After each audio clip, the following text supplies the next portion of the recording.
자, 오늘은 청산별곡 같이 공부해 보겠습니다.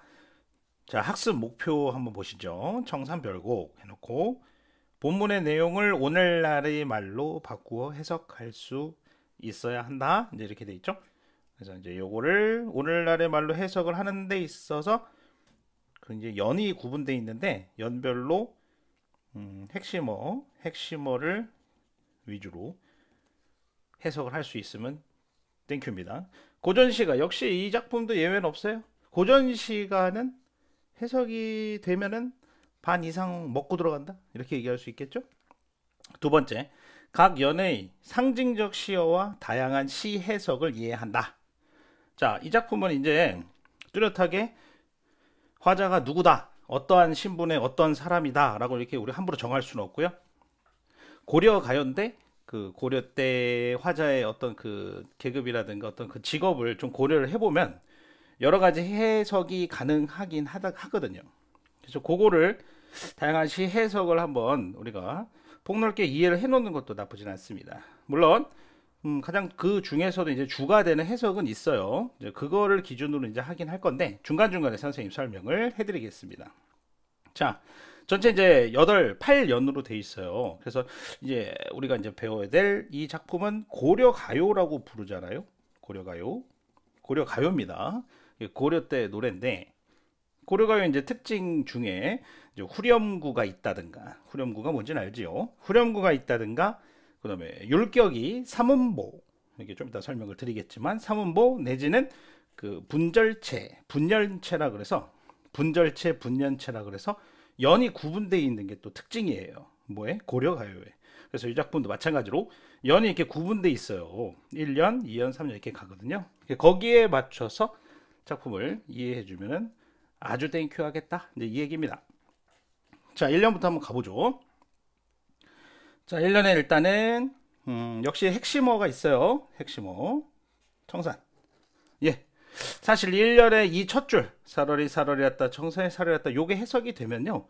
사실 작품의 전체의 주제가 다 드러납니다. 네, 그것도 있는데, 한번 보시죠.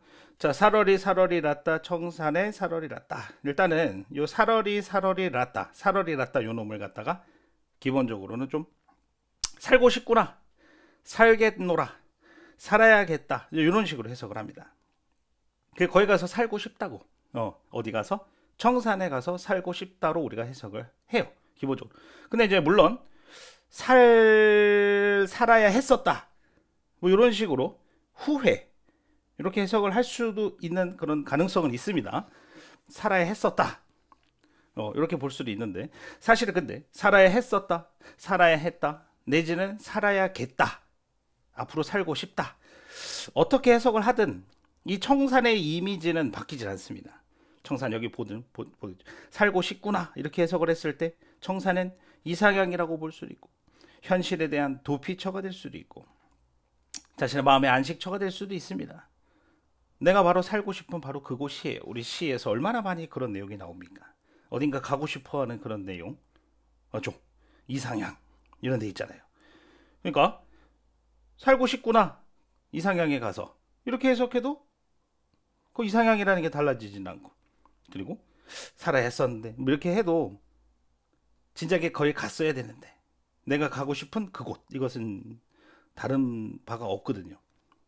자, 그래서 살아야 살았다, 청사에 살았다, 일단 기본 해석을 합시다. 그래서 살고 싶구나, 살겠노라, 청산에 가서 살겠노라 이렇게 돼 있어요. 여기 보면은 살월이었다, 이게 삼음보라고 그래야 돼요. 여기 보이죠? 고려가요의 특징, 율격, 리듬감이 있죠. 그래서 이렇게 끊어서 한 문장 단위가 이렇게 세 부분으로 이렇게 세 박자로 이루어져 있어. 살월이 났다, 청산에 살월이 났다, 이런 식으로. 그래서 삼음보라고 불러요. 고려가요의 특징입니다. 그 다음에 뭐 332조라고 해도 돼요. 글자 개수예요. 살월이 셋, 났다 둘, 이런 식으로 332조 또는 삼음보 또는 이제 뭐 AABA 구조. 살월이 났다 A 똑같잖아. 청산에만 살짝 B 달라지고 살월이 났다 다시 A, 이런 식으로 해서 첫 줄은 AABA 구조도 가능하겠군요. 예, 그래서 살고 싶구나, 청산에 가서 살고 싶구나. 그래서 여기서 1년에서는 청산이 이제 키워드가 됩니다. 자, 보세요. 머루랑 다래랑 먹고, 산에서 나는 그 산물, 산에서 나는 그 뭐라고 할까? 채소라고 해야 돼? 과일이라고 해야 돼. 그래서 머루랑 다래랑 먹으면서 청산에 살고 싶구나 이렇게 해석해요. 그래서 그 음식들은 청산, 역시 산이기 때문에 산에서 나는 그런 애들, 그 다음에 또 소박한 그런 음식으로 이해할 수도 있습니다. 그 다음에 이 얄리얄리얄라, 여기 보면 이제 후렴구인데 여기는 이제 연마다 반복되기 때문에 이제 1년에서만 이야기하면 될 것 같아요. 예, 후렴구, 역시 후렴구 얄리얄리얄 시작해서 조흥, 흥을 돋군다든가, 조흥이란 흥을 돋운다는 얘기입니다. 당연히 그리고 리듬감을 형성하겠죠. 음악적인 효과를 거둡니다. 그 다음에 하나 더, 리을과 이응음이 많이 보여. 얄리얄리 얄랑성 얄라리 얄라 이렇게 돼 있죠. 리을하고 이응음을 많이 써서 음악적인 효과를 준다든가 또는 명랑한 느낌을 준다 이렇게 돼 있는데, 여기서 주의를 해야 되는 것은 얄리얄리 얄랑성 얄라리 얄라, 이거는 좀 밝어, 명랑해. 그런데 시적 상황과는 좀 상반된다는 거, 반대예요. 예, 지금 이제 이야기 보면은 청산에 가서 살고 싶다라는 이야기인데, 우리가 흔히 시에서 보듯이 어딘가에 가서 살고 싶다는 것은 지금 살고 있는 이 현실이 그냥 썩 마음에 들지 않는다 이렇게 이해할 수도 있겠죠.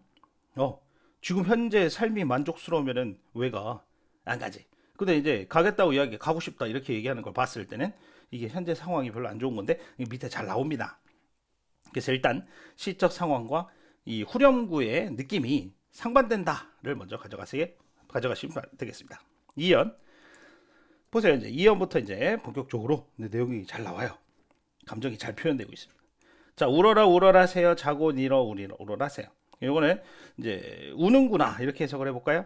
우는구나, 새가 우는구나, 새여 우는구나, 자고 일어나서 우는구나, 새여. 옆에 있는 새가 자고 일어나서 울고 있단 말이야. 근데 밑에 줄 보세요. 널 나와 시름 한 나도 자고 니로 우니 노라 이렇게 돼 있어요. 너, 새 라와 이렇게 붙으면은 보다, 너보다 시름이 한, 많다, 하다, 많다. 너보다 시름이 많은 나도 자고 일어나서 우는구나, 울고 있구나 이렇게 얘기합니다. 자, 여기는 그러면은 새도 자고 일어나서 우는 대상, 그리고 나도 어떻습니까? 지금 시름이 많아가지고 울고 있는 사람이죠. 그래서 물론 이제 여기서 더 시름이 많다고 하는 것은 납니다. 그죠? 보이죠? 너보다 시름이 많은 나도. 어쨌든 근데 울고 있다, 슬퍼서 울고 있는 것은 새나 나나 똑같단 말이야. 응, 새나 나나 똑같잖아.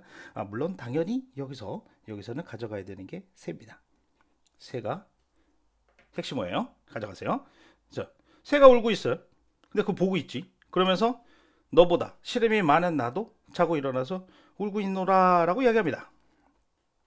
그래서 여기서 새랑 나는 동병상련, 서로 아픔을 같이 갖고 있는 존재, 삶의 비애가 느껴진다 또는 감정이입의 수법을 썼다, 충분히 이해할 수 있겠죠? 새가 시름이 있어서 우는 것 같아.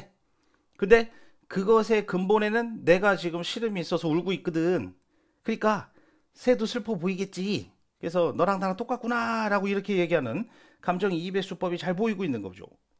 새, 이어는 삶의 비애, 슬픔이 느껴지고요. 바로 새를 토대로 감정이입의 수법을 썼다 이렇게 얘기하면 되겠죠. 1년하고 또 우리가 매칭이 되겠습니까? 청산에 왜 가고 싶겠어요? 정리를 좀 묶고, 우리가 좀 이렇게 우리 시를 볼 때는 이게 하나의 스토리로 묶어서 이해를 하는 그런 사고가 필요합니다. 연이 거듭되고 내용이 거듭될수록 하나의 스토리로 쭉 묶어서 이게 이치를 따져보는 태도가 굉장히 바람직하거든요. 그 청산에 왜 가고 싶어? 현실의 삶이 어떠니까? 슬프니까. 되겠습니까? 얼마나 쉬워. 그렇게 정리할 수 있겠죠. 자, 3년 볼까요? 자, 3년 보세요. 가던 새 본다, 물 아래 가던 새 본다 이렇게 해석해요. 이게 뭔지 모르겠지. 자, 여기 가던 새를 갈던, 날아가던 새, 이거 또 해석이 다양하게 펼쳐질 수가 있거든요. 날아가던 새로 이해를 할 수도 있겠고요. 갈던 밭을 갈았다고, 농민이 밭을 간단 말이야. 그래서 가던 새를 본단 말이야. 이건 확실해. 누가 봐, 화자가 보고 있다고. 날아가던 새를 보고 있다든가 갈던 밭을 돌아본단 말이야.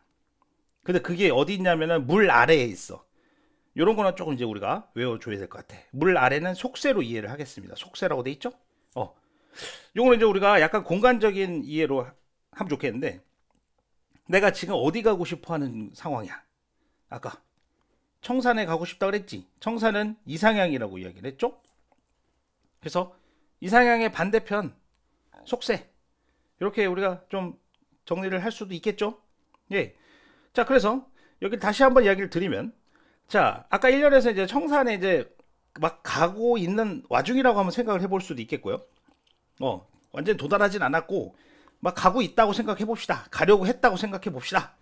그러면은 이게 모든 거를, 현실의 모든 것, 이런 물 아래, 다시 말해 속세, 내가 살고 있었던 바로 이곳, 삶의 터전, 여기서 있었던 모든 것들을 다 버리고 이상향은 가야 되거든. 근데 그게 과연 쉬운 일일까? 막상 다 버리고 이상향을 가는 게 쉬운 일이 아닐 수도 있다는 얘기야. 그래서 자꾸 물 아래 가던 새를 본다는 거야. 물 아래 어디? 속세에 있는, 청산에 내가 가고자 하는데 그 와중에 속세에 있는 날아가던 새라고 봐도 되고 갈던 밭이라고 해도 됩니다. 갈던 밭이라고 하면 당연히 속세에서 나의 삶의 어떤 그 흔적이죠. 그걸 돌아보는 거고, 날아가던 새도 그런 의미로 또 생각할 수도 있겠습니다. 속세에서의 어떤 그런 놈으로 이해를 할 수도 있겠어요. 그래서 날아가던 새, 가던 밭을 본다, 물 아래 가던 새를 본다. 다 떠나서 가던 새는 어디 있는 거? 속세에 있는 것들. 속세에 있는 것들을 바라본단 말이야. 왜 보냐? 미련이 있으니까 본다는 거지. 미련을 이야기하는 겁니다. 미련이 있어요. 청산을 가고자 하는데 그 와중에 뒤를 돌아볼 수가 있어요. 미련입니다. 예, 미련을 표현합니다.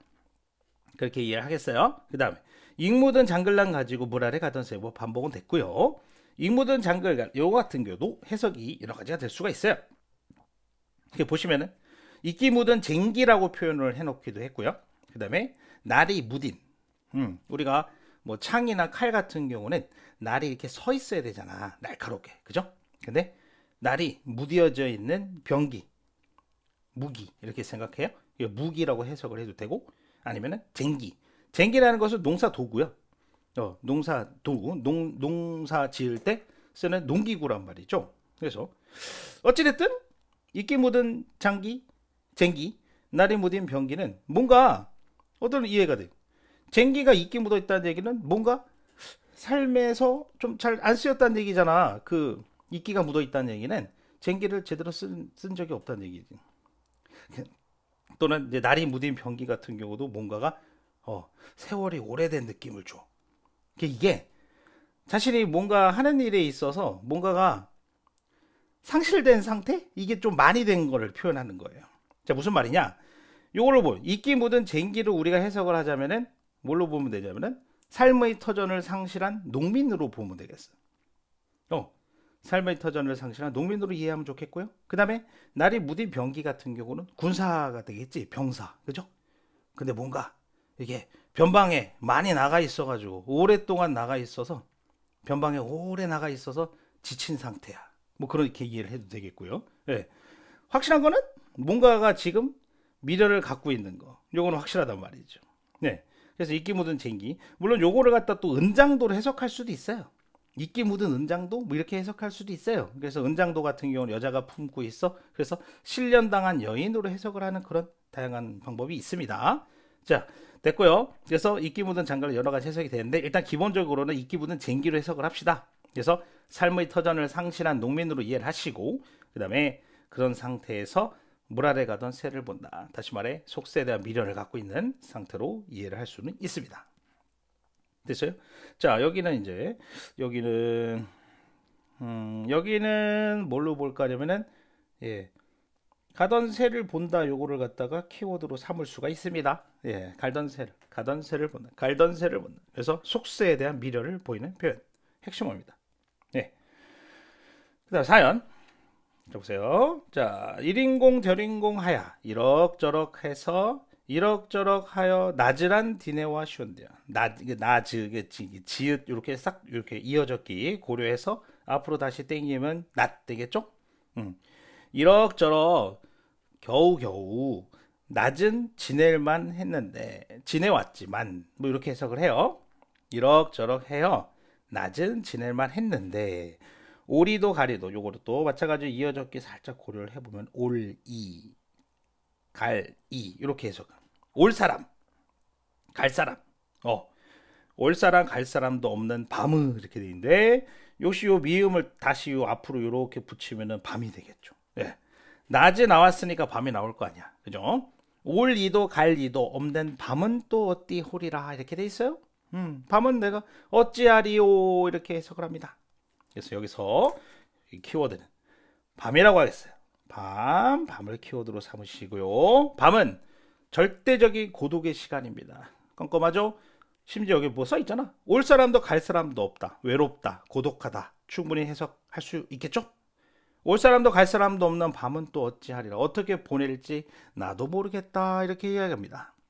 자, 그래서 여기서 낮과 밤도 약간 대조를 하고 있는데, 그죠? 낮은 지낼만해. 눈도 보이고 앞에 사물도 보이고 뭐 이것저것 날아다니고 뭐 그럴 거 아니야. 그래서 외로움이 좀 덜한데 밤은 아무것도 없어. 깜깜하고 보이지 않게 절대적인 고독의 시간이다. 이렇게 해서 그래서 밤은 어찌하리라. 모르겠다. 외롭다. 이렇게 이해를 합니다. 근데 계속 얘기하지만 사연도 왜 외로움을 이야기하느냐? 현실의 삶이 힘드니까. 삶의 터전을 상실하고 또는 뭐 사랑의 아픔을 겪고 아니면은 변방에 있는 병사, 오랜 전쟁 이런 것으로 인해서 굉장히 힘든 상태에 놓여 있는 거야. 몸이 만신창이가 돼서 뭐 그렇게 해석을 할 수도 있고 또는 뭐 정치 싸움에서 밀린 어떤 그런 세력들 뭐 이렇게 봐도 되겠고 뭔가를 상실한 사람 이렇게 정리할 수는 있는 거예요. 외롭다고 됐죠? 자, 오연 갑시다. 자, 오연입니다. 자, 오연. 자, 어디다 더디던. 자, 어디라 더디던 돌코 이렇게 돼 있어요. 자, 해석은 어디에다가 던진 돌이냐 이렇게 해석해요. 돌. 키워드 역시 돌이 되겠고요. 어디에다가 던진 돌이냐. 누구를 맞히려던 돌이냐. 어디에 던진 돌이냐. 누구를 맞히려던 돌이냐. 지금 자 먼저 뒷줄부터 이야기를 하면 내가 지금 돌을 맞았어. 돌을 맞은 상태인데 거기다 대고 이제 하소연을 하는 거야. 어디에 던진 돌이냐. 누구를 맞히려던 돌이냐. 나 맞았는데 이렇게 해석할 수 있겠죠.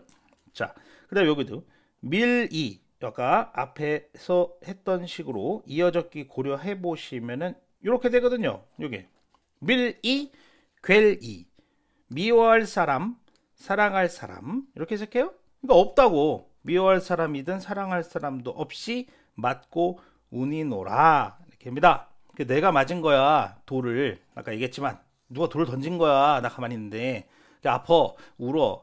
어디에 던진 돌이냐. 누구를 맞히려는 돌이냐. 이렇게 얘기해. 근데 역시 내 주위에는 아무도 없죠. 미워할 사람도 사랑할 사람도 괴다가 사랑하다는 뜻이거든요. 미워할 사람도 사랑하는 사람도 없이 맞고 울단 말이야. 또 역시 미워할 사람도 사랑한도 없다는 것은 고독을 얘기하는 거죠. 고독입니다. 내 주위에 아무도 없다는 얘기를 하는 거예요. 고독이에요. 그리고 그 맞고 우는 돌은 상징적으로 내가 맞을 수밖에 없는 돌로 이해를 해보자는 거죠. 돌이 맞지 뭐 유도탄이야. 내가 피할 수가 없었어. 누구한테 던진 것이냐? 누구를 맞추려고 했냐? 누구를 맞히려고 했냐? 어디에 던졌냐? 물어봐도 소용없다고. 나는 그 돌을 맞을 수밖에 없다. 그래서 운명적인 고독이다 이렇게 해석을 해요. 운명적인 거야. 나의 고독은. 고독은 또 어떻게 우리가 생각해낼 수 있어? 아까도 얘기했지만 밀리도 괴리도 없이 내 주위에 아무도 없단 말이야. 그러니까 고독을 끄집어낼 수는 있겠지. 그리고 그 돌이 상징적인 그런 의미를 나타낸다는 얘기죠. 뭐 진짜로 돌 맞은 걸로 뭐 볼 수 있겠어요? 그건 아니겠죠. 예. 어떤 운명을 표현하기 위해서 돌을 끄집어 드린 겁니다. 그래서 돌을 기억하세요. 돌은 운명적 고독. 내가 맞을 수밖에 없는 돌. 그 다음에 그 의미가 뭔데? 사랑할 사람도 미워할 사람도 없는 상태. 고독이구나. 고독. 운명적 고독. 되겠습니까? 어렵지 않죠? 자, 6연. 자, 여기는 살얼이 살얼했다 발알에 살았다. 이번에 바다가 나옵니다. 이 발알아가 이제 바다입니다. 바다. 자, 이거는 똑같네. 시 구조가 스타일이 똑같죠? 아까 맨 처음에 1년이랑 똑같잖아. 살얼에 살았다, 청산에 살얼했다, 살얼했다, 바다에 살얼했다 이렇게 돼 있고, 아까는 청산에서 머루랑 다래랑 먹고 청산에 살얼했다 이렇게 돼 있고, 여기 같은 경우는 나마자기 구조개 이렇게 되는데 이것도 해산물이야. 바다에서 구할 수 있는 음식들. 그거 먹으면서 바다에 살얼이랬다, 살고 싶구나 이렇게 이야기합니다. 똑같죠? 그래서 여기 뭐라 써 있어요? 청산과 대응한다고. 잘 어울린단 말이야. 같은 비슷한 걸로 의미를 볼 수 있겠다. 그래서 역시 동경하는 대상, 동경하는 장소, 이상향으로 이해할 수가 있겠죠. 그리고 하나만 더 이야기를 하면은, 시의, 이게 아까 전체가 이제 8년인데 시의 대칭 구조상 대칭 구조를 좀 맞춰준다면, 요거 이렇게 연이 두 개가 5년하고 6년이 위치가 바뀌면은 약간 대칭이 되거든요. 아까 보세요. 1년이, 그러니까 1년에서 청산에 살고 싶구나 해놓고 아이고 슬퍼, 새 너도 슬프냐 이렇게 갔잖아요. 이런 것처럼 여기서도 요게 순서가, 요게 바다에 살고 싶구나가 요 위로 가고, 이 돌 얘기 아이고 맞고 우는구나 아유 슬퍼 하는 게 밑으로 내려오면 뭔가 딱 대칭적으로 구조가 딱 맞는데, 그렇진 않네요. 현재 작품이 그렇게 돼 있진 않단 말이야. 그죠? 이런 것도 추가적으로 알아두면 좋겠죠. 예. 자, 그래서 다 얘기했어요. 할 거 없네요, 여기서. 그죠? 바다에 가서 살고 싶구나. 1년과 완전 이제 비슷한 얘기 하고 있었다. 자, 7년 갑니다. 자, 가다가 들었노라. 가다가 들었노라. 애정지 가다가 들었노라 이렇게 됩니다. 자, 그래서 이 애정지라는 것은 속세를 피한 곳이라고 해석을 했어요. 여기 보시면 뭐 외딴 부엌 뭐 이렇게 해석을 하는데요. 예. 속세를 피하는 곳, 속세를 피해서 가는 곳 이렇게 할까요? 예. 그래서 여기도 아까 그 비슷해. 물 아래 가던 새를 본다. 속세를 돌아다 봤잖아. 그런 거랑 좀 비슷해. 여기도 가다가 물 아래 속세를 돌아다 봤다고. 그것처럼 속세 피한 곳으로 가다가 들었다. 뭐 이런 식으로 해석을 하면 좀 비슷해요. 여기도. 그죠? 대칭이 잘 어울리죠? 그죠? 예. 아무튼 그래서 애정지, 속세를 피한 곳에 가다가 들었다. 이거 위에 핵심어 다시, 당연히 핵심어는 여기 발알 이렇게 되겠죠. 여기도 발알. 그죠? 왜? 그다음에 여기는 7년은 사슴을 기억하시면 되겠네. 사슴. 네. 핵심어. 자, 다시요. 그래서 속세를 피한 곳을 가다가 들었노라. 자, 근데 밑에 줄 한번 보세요. 일단은 1등 해석으로 1번 해석으로 해볼게요. 자, 사슴이 장대 위에 올라가서, 사슴 있잖아, 디어. 사슴 알지? 디어 동물. 그죠? 사슴이 장대 위에 올라가서 해금, 악기입니다. 해금을 연주하는 것을 들었다. 이렇게 해석을 할까요? 이게 뭐예요? 있을 수 있는 일? 아니죠? 사슴이 어떻게 올라가 거기를 장대 위에를. 이상하죠? 그래서 사슴이 해금을 켜고 있는 것을 들었다라는 식으로 해서 불가능한 상황을 지금 설정해 놓은 거예요. 근데 그런 불가능한 일이 기적과 같이 일어나기를 바라는 걸로 이해를 할 수가 있겠다. 사슴이 어떻게 해금을 연주하고 있냐, 장대 위에 올라가서. 골 때리네. 그지? 그래서 사슴이 장대 위에 올라가서 해금을 켜는 걸 들었다. 기적과 같은 일이 일어나기를 바라는 마음으로 이해를 합니다. 네, 괜찮겠죠? 그 다음에 또 있어요. 사슴을 사람으로 이해를 할 수도 있겠어요. 네. 또는 사슴을 사슴 분장을 한 광대, 이렇게 하면 또 얘기가 되죠. 사슴 분장을 한 광대가 장대 위에 올라가서 해금을 연주합니다. 충분히 가능하잖아요. 그죠? 그래서 사슴 분장을 한 광대, 뭐 해금 연주하는 것을 보면은 또 해석을 이렇게 하면 되겠죠. 사슴 분장 광대의 어떤 그 연희, 예, 연희를 즐기는 걸로. 광대의 그 쇼를 보고 있는 거라고 지금. 근데 내 삶이 지금 어때? 위에서 계속 이야기하지만 다 버리고 이상향으로 도피할 만큼 현실의 삶이 굉장히 힘들잖아.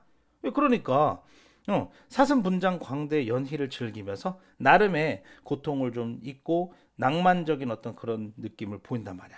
해소를 할 수는 있지는 모르겠습니다. 고통을. 하지만 고통 해소를 위한 어떤 즐김으로 이해를 할 수도 있겠죠. 괜찮죠? 네. 아까 그리고 잠깐 얘기했는데 사삼을 갖다가 사사 이렇게 돼, 사삼 이렇게 되는데 사람을 오기 잘못 표현한 게 아닌가라는 그런 썰도 있습니다. 확실한 거는 그러니까 두 가지는 기억하세요.